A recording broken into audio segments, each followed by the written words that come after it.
School of ম্যাথের এই পর্বে তোমাদের স্বাগতম। আশা করি তোমরা সবাই ভালো আছো। তোমাদের জন্য এবার 3 নম্বর প্রশ্ন আলোচনা করব। 3 নম্বর প্রশ্নে তোমরা একটা সামান্তরিকের চিত্র দেখতে পাচ্ছ এখানে। তো এই সামান্তরিক ক্ষেত্রটির পরিসীমা তোমাদের প্রশ্নে দেওয়া হলো 180 মিটার। তাহলে এই সামান্তরিকের আমরা দেখতে পাই যে এডি বাহু দেওয়া হলো ক মিটার, মানে এটা ধরে নেওয়া হলো। তো বিসি বাহু তাহলে ক মিটার হবে। সামান্তরিকের বিপরীত বাহুদ্বয় পরস্পর সমান এবং সমান্তরাল হয়। আর এবি বাহু এখানে তাহলে 2 ক, আর ডিসি বাহু ঠিক ওই রকমই 2 ক হবে। তো এগুলো আমাদের চিত্রে দেওয়াই আছে। আর উচ্চতা ডি দেওয়া হলো 5 মিটার। এখানে বলা হলো যে সামান্তরিকের পরিসীমা 180 মিটার, এর ক্ষেত্রফল একাধিক উপায়ে নির্ণয় করা যায়। প্রশ্নে এগুলো বলে দেওয়া হলো। কতে বলা হলো সামান্তরিক ক্ষেত্রটি ক্ষেত্রফল যৌক্তিক ব্যাখ্যা সহ একাধিক পদ্ধতিতে নির্ণয় করো। খতে বলা হলো দেখাও যে সামান্তরিক ক্ষেত্রটির ক্ষেত্রফল ত্রিভুজ ক্ষেত্র এবিডি এর দ্বিগুণ। এখানে ত্রিভুজ এবিডি এর ক্ষেত্রফলের দ্বিগুণ হবে এবিসিডি পুরো সামান্তরিকের ক্ষেত্রফল, এটা দেখাতে হবে। তো আমরা শুরুতেই তাহলে কয়ের সমাধান করব। তাহলে প্রথমত আমরা কি করব, এই সামান্তরিকের ক্ষেত্রফল ভূমি এবং উচ্চতার মাধ্যমে নির্ণয় করব। তো আমাদের উচ্চতা কিন্তু ডি দেওয়া আছে, আমরা ভূমি এবিটা বের করে নেব। এখন এবি বের করার জন্য আমাদের কিন্তু কয়ের মানটা জানতে হবে, আর কয়ের মানটা বের করার জন্য আমাদের কিন্তু পরিসীমাকে কাজে লাগাতে হবে। এবিসিডি সামান্তরিকের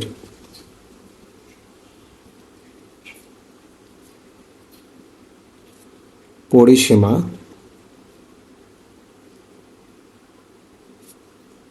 পরিসীমার সূত্র হলো 2 ইন্টু দৈর্ঘ্য প্লাস প্রস্থ। দৈর্ঘ্য হবে 2 ক, প্রস্থ হবে ক।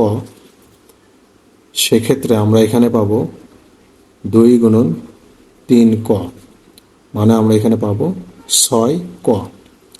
প্রশ্ন মতে 6 ক সমান আমাদের প্রশ্নে দেওয়া হলো কত, পরিসীমা 180, বা ক সমান তাহলে 180 ভাগ হলো 6। অতএব ক সমান আমরা পেলাম কত, 30। 3 6 18। এখন আমরা কিন্তু ক পেলাম, তার মানে কি আমরা বিসি এবং এডি এর মানটা পেলাম। তো সেক্ষেত্রে এবি আর ডিসি, অর্থাৎ আমি এবি বের করব। তো সেক্ষেত্রে আমরা কিন্তু এখানে ভূমি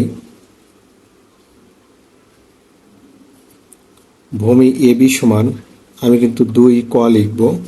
তার মানে 2 গুণন 30, তার মানে 60 মিটার। এটা আমি ভূমি পেলাম। আর উচ্চতা কিন্তু আমাদের প্রশ্নে দেওয়াই আছে। উচ্চতা হলো ডিই, চিত্র দেখো তোমরা। উচ্চতা ডিই আমাদের দেওয়া আছে 5 মিটার। ডিই সমান হলো আমাদের 5 মিটার। এখন আমরা ক্ষেত্রফল বের করব।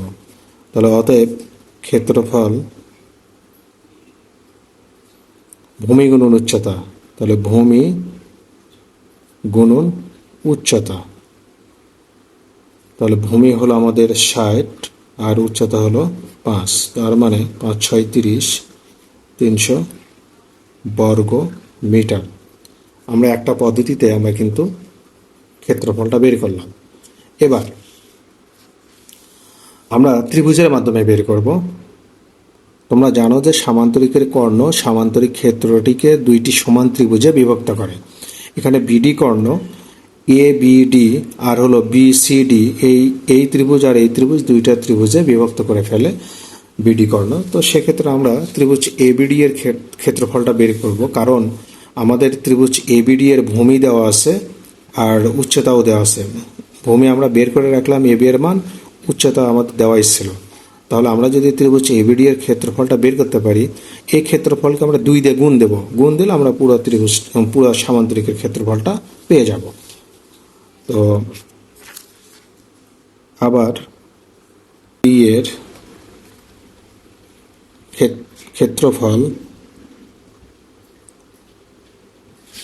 হাফ গুণন ভূমি গুণন উচ্চতা। আচ্ছা, হাফ গুণন ভূমি হলো আমাদের কত, এখানে আমরা 30 বের করে রাখছি। 30 না, তো আমরা 60 বের করলাম। ভূমি হলো আমাদের 60, গুণন উচ্চতা হলো আমাদের 5। তো আমরা কাটাকাটি করব, তাহলে এখানে পাবো 150 বর্গ মিটার। এটা আমরা ত্রিভুজ এবিডি এর ক্ষেত্রফল পেলাম। অতএব সামান্তরিকের ক্ষেত্রফল, তাহলে সামান্তরিকের ক্ষেত্রফল কি হবে এখানে, তাহলে 150 গুণন হলো 2, তাহলে হলো 300 বর্গ মিটার। তো আমরা দুইটা পদ্ধতিতে এখানে ক্ষেত্রফল বের করলাম। এবার ক্ষতে দেখাতে হবে যে সামান্তরিকের ক্ষেত্রফল ত্রিভুজ ক্ষেত্র এবিডি এর দ্বিগুণ। আমরা কিন্তু বের করে রাখছি কত, 300 বর্গ মিটার।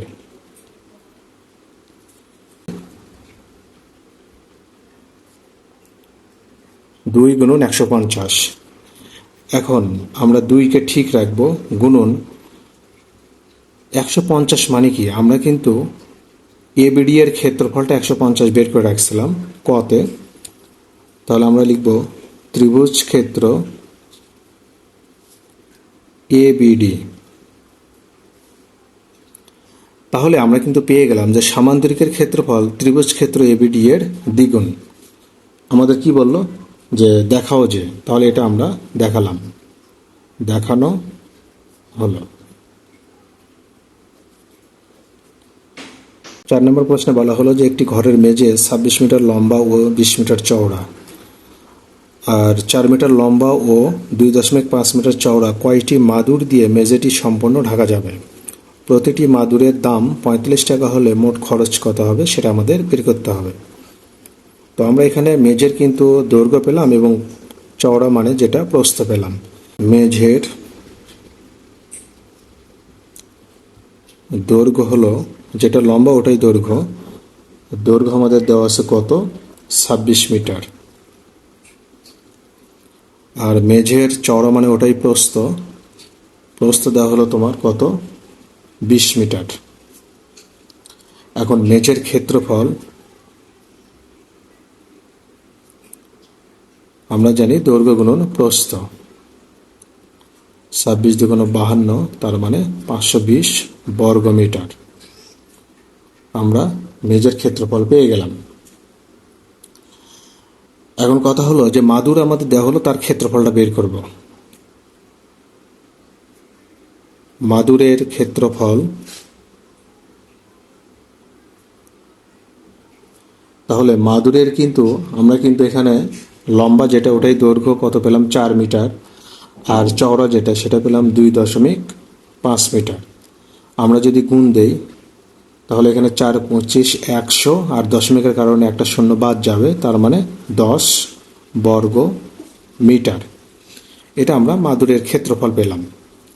এখন কয়টা মাদুর লাগবে আমরা সেই সংখ্যাটা বের করব। অতএব মাদুরের সংখ্যা,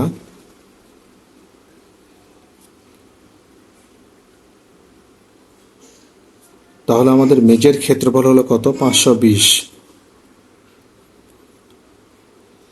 আর মাদুরের ক্ষেত্রফল হলো, একটা মাদুরের ক্ষেত্রফল হলো 10, তাহলে কাটাকাটি করলে তুমি পাবে কত, 52।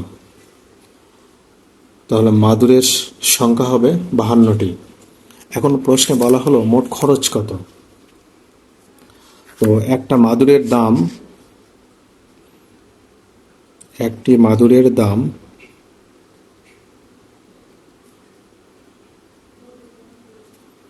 আমাদের প্রশ্নে দেওয়া হলো কত, 45 টাকা। তাহলে 52টি মাদুরের দাম আসে কত,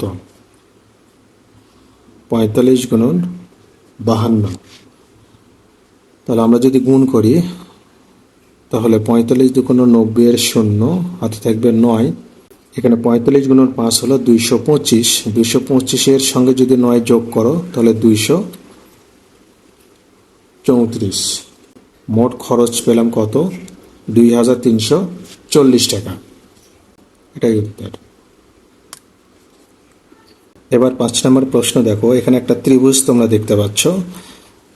তো এই ত্রিভুজের ভিতর এখানে আবার এই যে বিডি লম্ব এসি এর ওপর, আবার সিই লম্ব এবি এর ওপর, যেহেতু এখানে সমকোণ চিহ্ন, আর বলা হলো চিত্রে এবি হলো 100 সেন্টিমিটার, এসি হলো 120 সেন্টিমিটার, এবি হলো 100, এসি হলো 120 সেন্টিমিটার, আর এই বিডি হলো তোমার 80 সেন্টিমিটার। তোমাকে সি এর দৈর্ঘ্যটা বের করতে হবে, সি কত সেটা বের করতে হবে। তো আমরা কিন্তু যেহেতু এখানে বিডি লম্ব এসি, তার মানে ত্রিভুজ এবিসি এর ক্ষেত্রফল আমরা একটা বের করে নিতে পারি।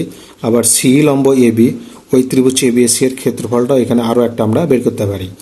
তো দুইটা যেহেতু ত্রিভুজ এবিসি এর ক্ষেত্রফল, তাহলে এই দুইটা আমরা পরস্পর সমান লিখতে পারি। তাহলে চিত্রে আমরা একটু লিখে নেব। এখন আমরা কি করব, বিডি লম্ব এসি চিন্তা করে আমরা ত্রিভুজ এবিসি এর ক্ষেত্রফলটা বের করব। প্রশ্ন মতে আমরা লিখতে পারি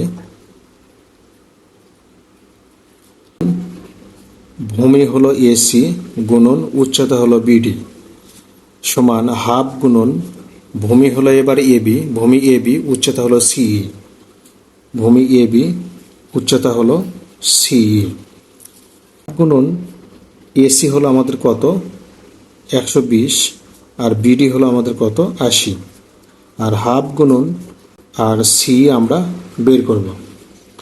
তো এখানে কিন্তু একটা বিষয় খেয়াল করে দেখো, এই যে হাফ, এই হাফ আর হাফ কেটে যাবে, তাহলে তোমার কিন্তু এখানে সি। এখন আমরা সি সমান লিখতে পারি, অতএব সি সমান আমরা লিখতে পারি 120 গুণন 80 ভাগ হলো 100।